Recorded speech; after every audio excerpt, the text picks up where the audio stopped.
Coucou YouTube, j'espère que vous allez bien. Je vous retrouve aujourd'hui pour une nouvelle vidéo après ma pause estivale. Je voulais faire une courte introduction à cette vidéo dans laquelle je vais vous raconter mon accouchement par césarienne, pour vous dire que j'ai filmé cette vidéo il y a plus d'1 an puisque je l'ai filmée en avril 2022.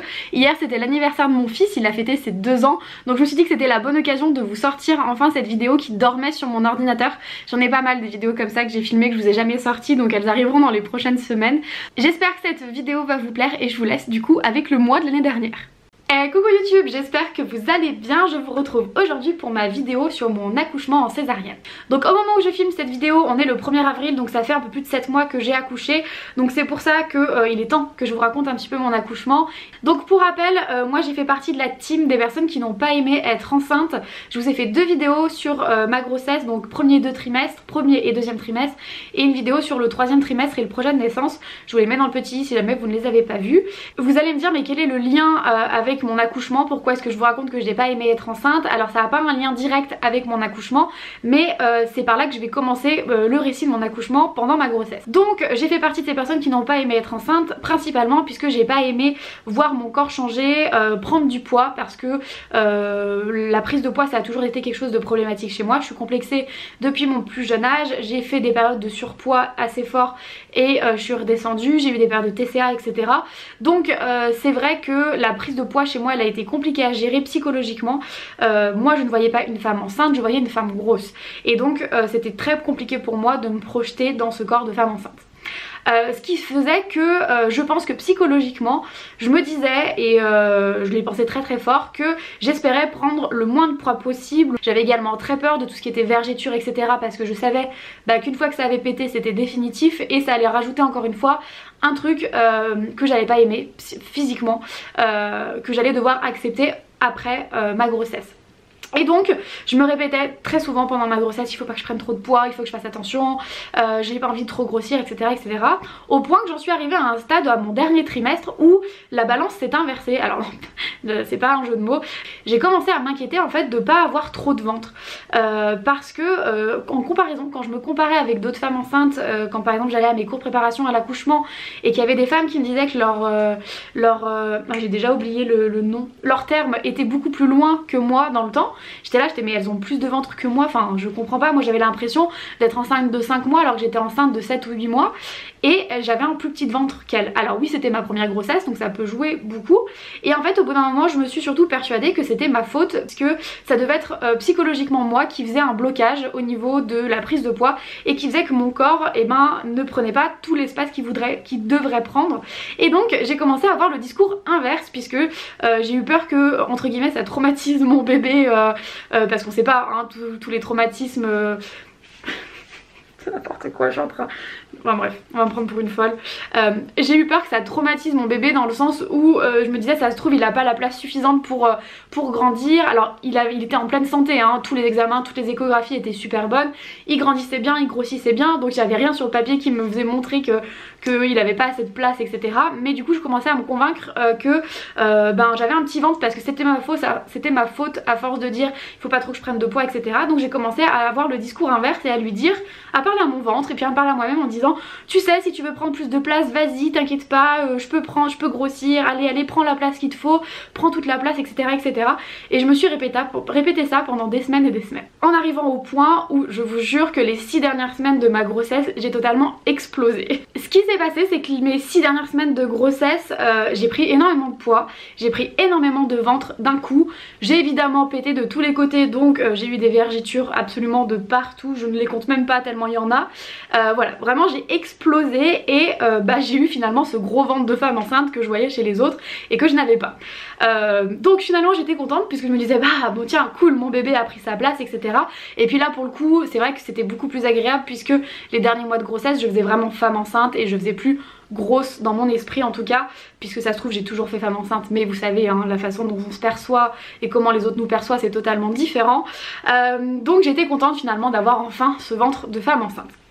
Et puis est arrivé le moment où j'ai passé de mon suivi de sage-femme à ma gynécologue.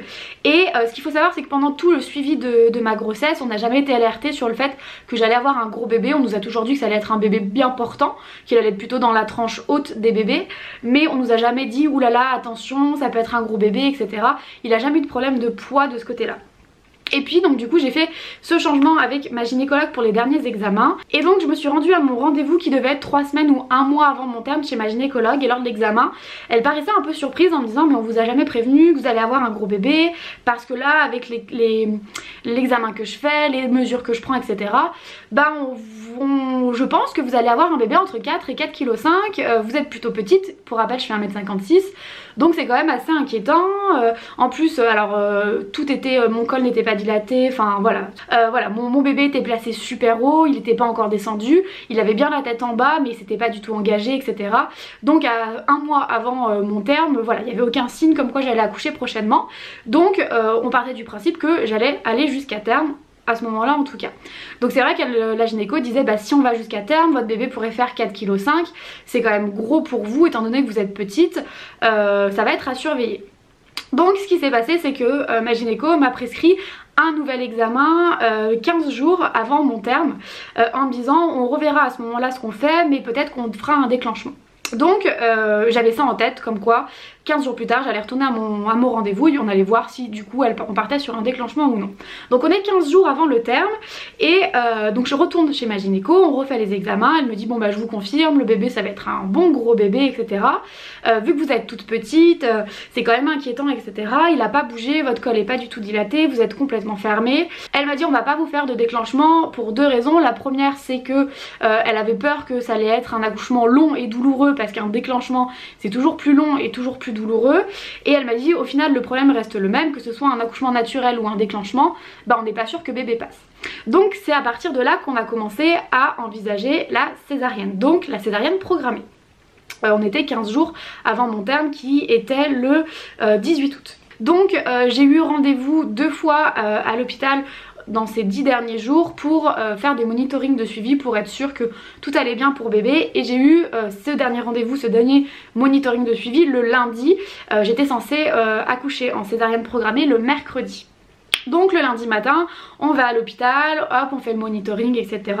J'ai des contractions qu'on appelle des fausses contractions. J'avais des fausses contractions que je sentais pas du tout, mais sur le monitoring on voyait des fausses contractions, rien qui était inquiétant, rien qui n'était inquiétant, bébé allait très très bien, etc. Donc on était ok, c'est bon, on programme la césarienne pour mercredi matin. On a rempli tous les papiers ce matin-là, le lundi matin, donc c'est-à-dire la déclaration de naissance de Jules. Donc on a écrit son prénom et tout pour la première fois. Bien sûr on n'a pas mis l'heure puisqu'on savait pas à quelle heure exactement, même si c'était une césarienne programmée, on savait pas l'heure exacte. Mais au moins tous les papiers étaient prêts pour le mercredi et ça nous faisait de la paperasse en moins à penser. Donc c'est vrai que l'hôpital a tout voulu nous faire en avance. Donc le lundi matin on a fait tous nos papiers, etc. On a appelé nos proches pour les prévenir, bah voilà je rentre à l'hôpital mercredi matin à 6 h. Et puis donc du coup trop bien, lundi on rentre, on se dit bon bah voilà on a la date, on sait que demain il nous reste une journée à la maison en solo, on va bien dormir cette nuit parce que c'est notre dernière nuit où on dort bien, puisque le lendemain on devait être à l'hôpital à 6 h, donc il fallait que je me lève à 5 h, que je prenne une douche à la bétadine, etc. Non c'était pas une douche à la bétadine, c'était une bonne douche, enfin bref j'avais tout un papier avec un protocole à suivre avant d'arriver pour la césarienne. Donc voilà, on a passé notre dernière petite soirée tranquillement. Je me suis fait ma to-do list pour le mardi, puisqu'il faut savoir que à ce moment là je travaillais encore, donc moi je suis à mon compte et jusqu'à la fin en fait je me suis sentie énormément en forme et j'ai pu travailler jusqu'à la fin. Donc voilà, donc j'avais ma petite to-do list du mardi qui était bien remplie, j'avais une journée bien remplie le mardi. Et puis on va se coucher, ça devait être 23 h, 23 h 30, un truc comme ça.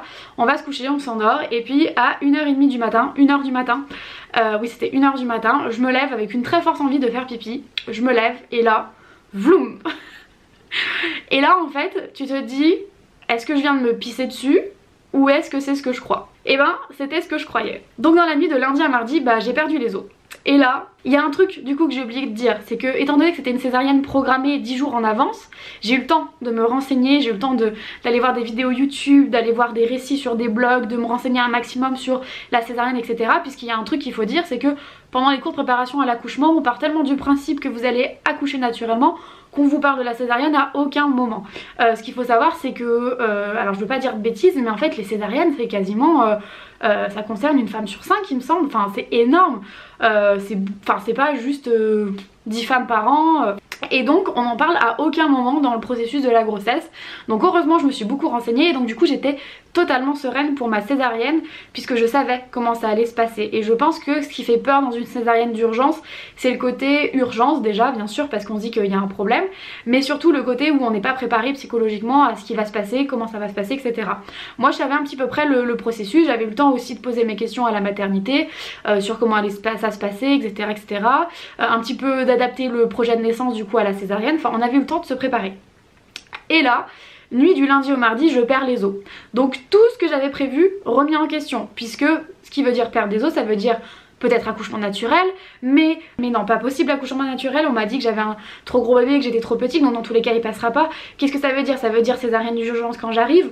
Oh là là, mais il me reste plein de trucs à faire, mais ma to-do list, mon sac. Ah oui, parce qu'il y a un truc que je vous avais pas dit aussi, c'est que du coup dans les vidéos que je comptais filmer le mardi, il y avait ma vidéo sur mon sac de maternité.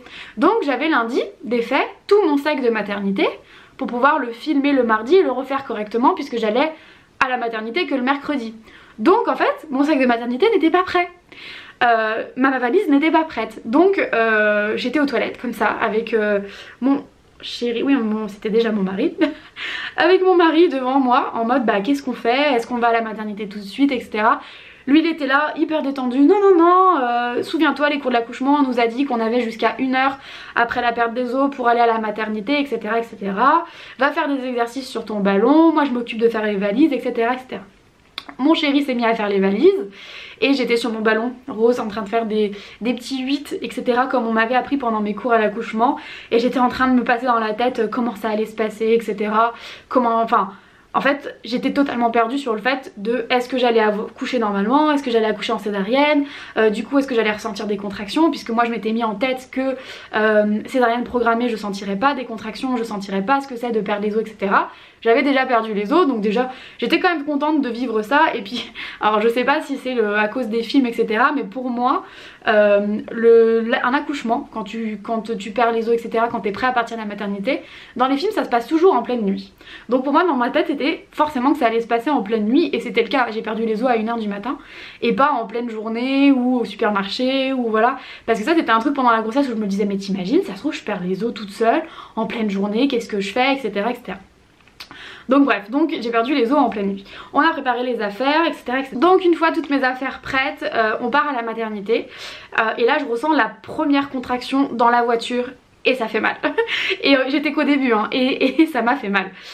Donc je suis arrivée à la maternité, etc. Ah oui, un truc qu'il faut savoir que moi je ne savais pas. Du coup j'ai perdu les os, je suis arrivée à la maternité et les sages-femmes m'ont demandé si j'avais mis une protection hygiénique étant donné que j'avais perdu les os. Bah non, pas du tout, bah non. Et ce qui était très drôle, c'est qu'il y a une autre maman qui arrivait en même temps que moi à ce moment-là, qui était dans le même cas que moi, qui était là, ah bah moi non plus, j'ai rien mis.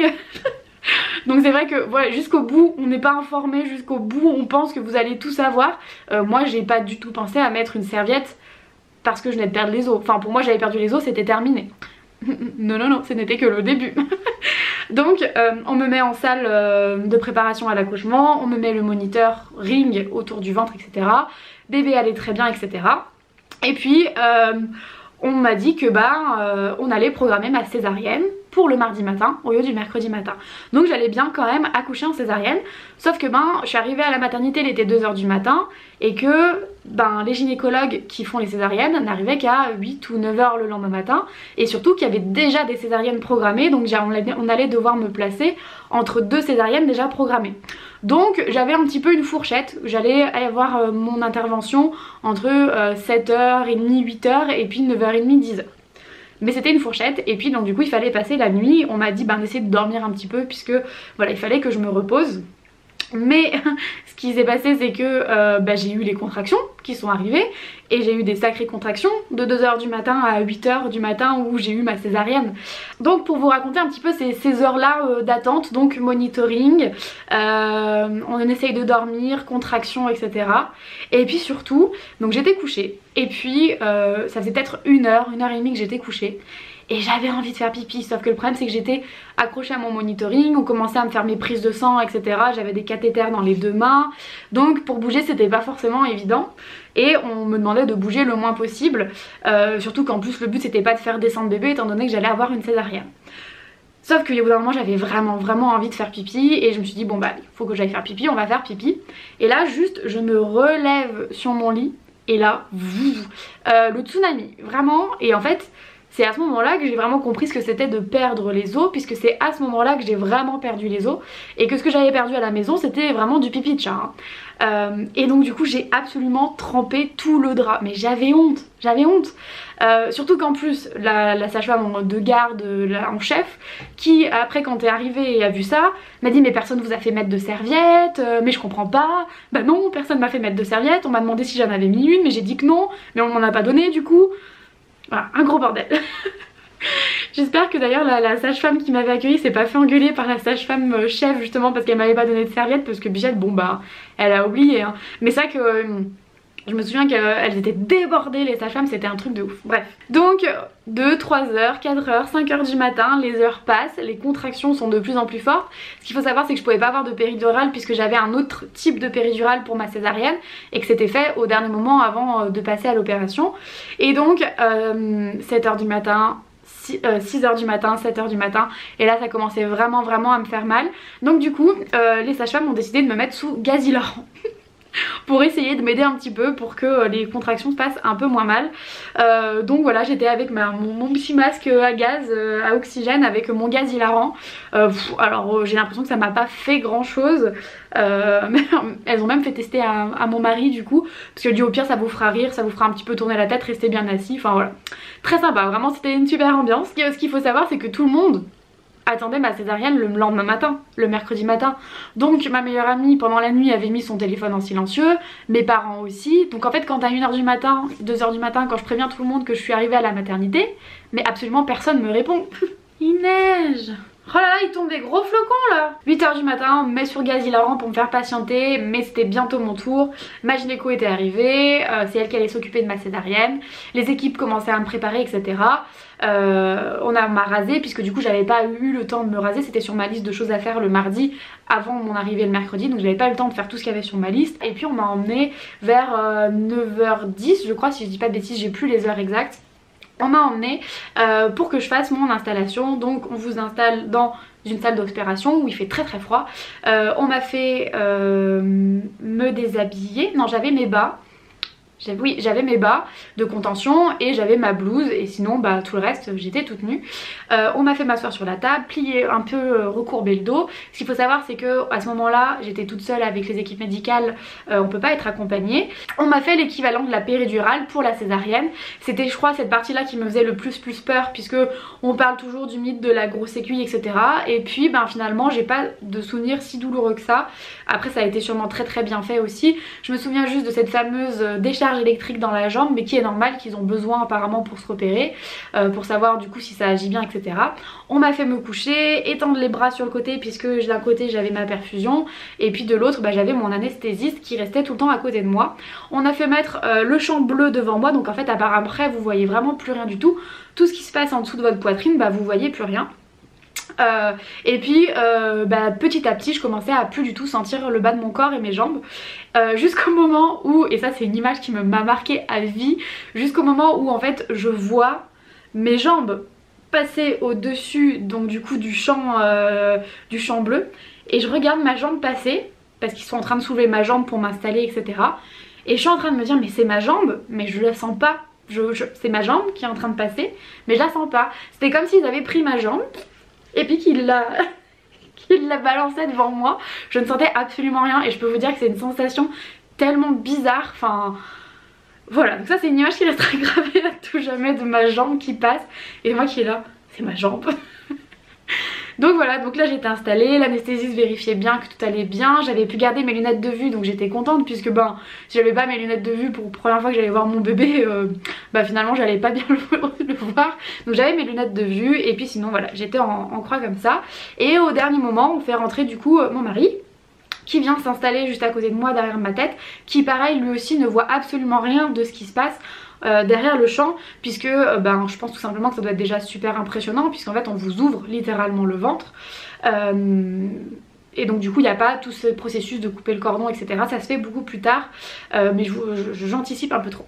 Donc retour dans cette salle justement de ce bloc opératoire, c'est parti, puis là en fait il commence à ouvrir. Alors ben on sent rien du tout, on sent qu'on vous touche le ventre, mais voilà, on sent comme si on vous faisait des petites, voilà, des petites palpes, des petits guilis comme ça. Donc on sent qu'on fait quelque chose au niveau de votre ventre, mais on sent absolument rien. Moi j'avais très peur de la sensation des organes qui étaient remués etc. Clairement on sent rien du tout. Et après j'ai eu de la chance d'avoir une équipe qui m'expliquait exactement tout ce qu'ils faisaient. Donc ils nous ont dit on va ouvrir, et ils nous ont dit ça y est on sort le bébé. Et au moment où ils disent on sort le bébé, ben, on entend Jules crier pour la première fois. Il a crié tout de suite. Et puis donc du coup ils coupent le cordon, ils emballent bébé, ouais ils lui mettent un petit peu un champ, et puis du coup ils le passent à côté de nous pour voir bébé, pour que je puisse voir bébé et pour que Bruno puisse voir bébé. Donc on voit Jules pour la première fois, on me le pose sur moi, donc comme ça j'ai le temps de le voir un petit peu. Alors autant vous dire que finalement mes lunettes n'ont servi à rien du tout, parce que quand on vous pose votre bébé là et que vous êtes comme ça pour le regarder, bah vous voyez pas grand chose en fait. Donc j'ai vu Jules à ce moment là, et en fait ce qu'il faut savoir c'est que c'est très rapide, puisque dans une salle de césarienne il fait très froid, et donc bébé qui vient de quitter le ventre où il faisait super chaud, il faut pas qu'il perde trop en température, donc en fait il sort vite du bloc opératoire. Et donc mon chéri suit bien sûr, puisqu'on ne quitte pas bébé. Donc moi étant donné que je peux pas bouger, puisque ben vous comprendrez que je peux pas bouger, et ben donc du coup c'est mon mari qui a suivi Jules. Donc voilà, Jules est sorti 9h36. Et je sais pas, 9h38 je me retrouve tout seul dans le bloc opératoire avec toutes les équipes médicales. Et c'est cette partie là que je redoutais un peu, puisque je savais que j'allais être seule pendant toute la partie où on allait me recoudre. Alors on voit un peu de tout sur internet. Moi ça a mis environ je dirais 10-15 minutes pour qu'ils recousent, ouais, pour qu'ils recoudent etc. Ce qui est bien c'est qu'à chaque fois qu'ils faisaient quelque chose ils me le disaient, ils me disaient bon bah là on va recoudre ça, là on fait ça. Ce qui a été très drôle c'est que en fait ils parlaient de tout et de rien, ils parlaient de leurs vacances etc. Et moi j'étais là, je me disais mais ils savent que je les entende ou en fait voilà, pour eux c'était la routine en fait. Donc du coup ils racontaient voilà les vacances des enfants, les machins et tout, alors que j'étais tout simplement ben, le ventre ouvert sur la table d'opération. Mais c'était bien parce qu'en fait finalement ça a détendu l'atmosphère et j'ai pas du tout stressé à aucun moment. Donc ça c'était vraiment super chouette. Et puis il y a un moment qui m'a fait beaucoup rire, c'est qu'en fait ils comptent absolument tout. C'est-à-dire que ils comptaient le nombre de cotons qu'ils avaient, ils comptaient les paires de ciseaux etc. 1, 2, 3 cotons, compresse, machin. En fait pour être sûr qu'ils laissaient rien à l'intérieur. Et au début j'ai cru qu'ils faisaient ça un petit peu pour déconner, en mode c'est bon t'as bien les 3 compresses, machin. Parce que c'est vrai que c'est quelque chose qu'on voit souvent dans les séries, dans les films. Et en fait non, je pense qu'ils le faisaient vraiment sérieusement après en avoir discuté un peu autour de moi. Et pour vraiment ne rien oublier et vraiment bien comptabiliser tous les ustensiles qu'ils utilisent. Donc voilà, donc ils m'ont recousu etc, ils m'ont demandé si ça allait, ils m'ont enlevé mes bas de contention ensuite, puisque de toute façon après j'avais une perfusion où ils mettaient un anticoagulant, puisque les bas de contention c'est fait pour éviter qu'il y ait des caillots, mais vu que j'étais sous perfusion d'anticoagulant, bah c'était bien l'anticoagulant, bon bref. J'étais sous perfusion de quelque chose qui faisait que j'avais plus besoin de mes bas, donc ils m'enlèvent mes bas.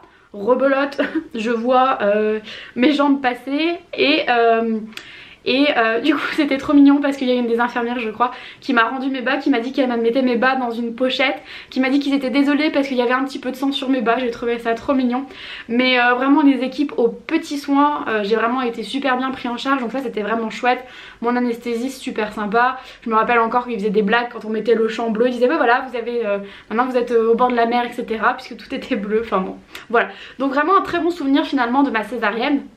Il n'y a rien qui a été stressant, tout a été super bien expliqué, j'étais super bien pris en charge. Et donc après ma césarienne, on peut, là les équipes vous demandent si vous voulez du coup aller voir votre bébé brièvement, puisque vous après la césarienne, vous devez aller en salle de réveil pour être surveillé pendant environ 1 heure. Et donc on peut pas vous remettre tout de suite avec votre bébé, on doit vous surveiller et que vous devez aller en salle de réveil. Mais on m'a demandé si je voulais passer quand même 5 minutes avec lui. Je pense qu'il n'y a personne sur cette planète qui répond non, donc bien sûr j'ai répondu oui. Et donc j'ai rejoint Bruno et Jules qui étaient à ce moment là en peau à peau, puisque c'était sur notre projet de naissance, on voulait faire du peau à peau. Et étant donné que moi je pouvais pas le faire, bah du coup c'est mon chéri qui l'a fait, qui a fait voilà le peau à peau avec Jules. Et puis quand je suis arrivée, bah, j'ai pris Jules dans les bras etc. Et ce qui était très drôle, c'est que dès que je l'ai eu dans les bras, il a tout de suite, on sentait qu'il cherchait tout de suite mon sein pour téter.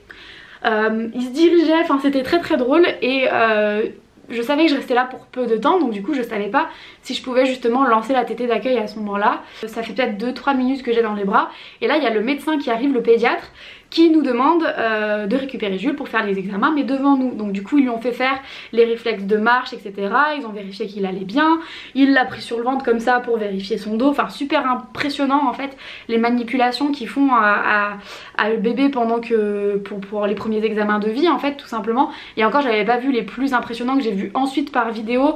En fait dès que le bébé sort de césarienne avec les tuyaux pour aller lui déboucher le nez etc, où on l'enfonce le tuyau dans la gorge etc pour aspirer tous les liquides et tout, parce qu'il faut vous dire que pour un bébé c'est quand même assez violent une césarienne, puisque un accouchement naturel il a le temps de voilà de se dire qu'il est en train de sortir etc, enfin je sais pas si je le dis qu'il est en train de sortir, mais là en fait c'est on ouvre le ventre et allez on y va tu vois. Donc c'est vrai que c'est un peu plus rapide pour un bébé qu'un accouchement naturel.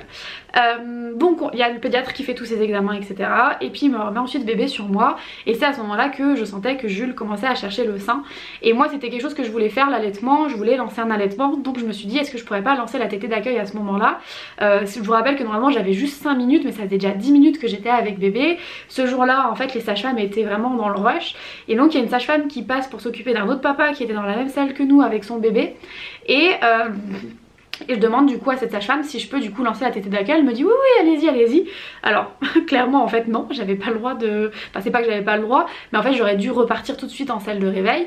Et en fait elle me dit non bah allez-y lancez votre tétée d'accueil. Donc je l'ai lancée et j'ai eu beaucoup de chance puisque j'ai pu faire cette tétée d'accueil pendant 40 minutes puisque les équipes étaient tellement débordées qu'en fait entre guillemets ils m'ont oublié.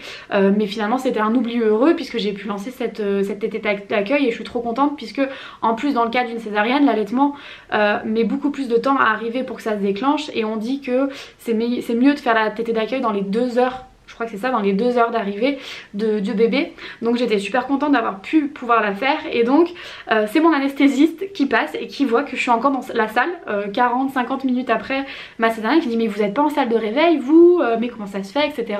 Alors ils nous ont pas engueulé hein, mais c'est vrai qu'on sentait que c'était pas normal du coup qu'il y avait eu un manqué et donc à ce moment là j'ai dû laisser Jules et Bruno et moi j'ai été du coup en salle de réveil. Donc dans ma tête ça faisait déjà 50 minutes que j'étais sortie de l'opération, enfin de la césarienne, donc pour moi j'allais pas rester longtemps en salle de réveil puisqu'on dit généralement que c'est 1 heure en salle de réveil. Je me suis dit bon bah je vais rester peut-être une demi-heure en salle de réveil et puis après je ferai les rejoindre dans la chambre. Et en fait ce qui s'est passé c'est que non, je suis restée quand même 1h30, même un peu plus en salle de réveil. C'est d'ailleurs très drôle puisque c'était une salle de réveil sauf que moi j'étais déjà réveillée, donc je suis arrivée en fait au milieu de tous les patients qui sortaient d'opération, eux qui avaient eu des anesthésies générales et qui dormaient et qui du coup se réveillaient, et puis moi j'étais là du coup avec tous les patients autour de moi qui se réveillaient de différentes opérations. Il y avait des genoux, des épaules, des ventres, enfin voilà. Et j'ai eu une réflexion très bête puisque j'ai demandé à l'infirmière ou à la personne qui s'occupait de moi dans la salle de réveil si je pouvais dormir du coup, puisque en fait on était en salle de réveil, mais est-ce que du coup j'avais le droit de dormir puisque c'était une salle de réveil. Bien sûr que j'avais le droit de dormir, donc pour me reposer. Au final j'ai pas réussi vraiment à m'endormir puisque je pensais à tout ce qui venait d'arriver en fait tout simplement.